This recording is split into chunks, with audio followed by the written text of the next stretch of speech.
দেখেন, যৌনকর্মীদের শ্রমিকের মর্যাদা দেওয়ার কথা বলছেন। ওনাদের মাথায় যে কোন দেশ থাকে আদর্শ হিসাবে জানি না, হয়তো পশ্চিম থাকে। পশ্চিমের চিন্তা, পশ্চিমের প্র্যাকটিস ওনারা চাপাই দিতে চান বাংলাদেশের উপরে, ঝামেলা বাদে সেইখানে। কিন্তু ওনারা তো পশ্চিমের যে ডাইভার্স প্র্যাকটিস সেটা নিয়ে জানেন না, ওনাদের সেই জ্ঞানও নাই। আমার অনুমান ওনারা কিছুই জানেন না। ধরা যাক ফ্রান্সে কি নিয়ম জানেন? সুইডেন, নরওয়ে, ফ্রান্স এই সমস্ত দেশে যৌনকর্মী না, বরং ক্রেতাদের যারা যৌন সেবা গ্রহণ করে তাদের শাস্তির আওতায় আনা হয়। এদেরকে বলা হয় নর্ডিক মডেল। তাহলে বুঝতে পারতেছেন যে পতিতাবৃত্তিকে কিভাবে কোন কায়দায় ট্যাকেল করা হয় পশ্চিমে। আপনি তো অপমানকর, মর্যাদাহানিকর একটা পেশাকে আইনি কাঠামোর মধ্যে এনে বৈধতা দিতে পারেন না।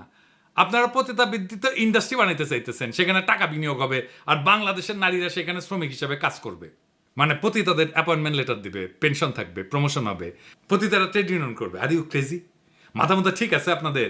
নারীদের সম্মানজনক কর্মসংস্থান করতে হবে, এটা যদি লক্ষ্য হয় তাহলে এমন ব্যবস্থা করেন দক্ষতার যোগ্যতা অনুসারে সকল নারীর কর্মসংস্থানের জন্য বাংলাদেশের পুরুষদের যদি আধা পেটে খায় থাকতে হয় তাহলে সেটাও বাংলাদেশের পুরুষেরা মেনে নেবে।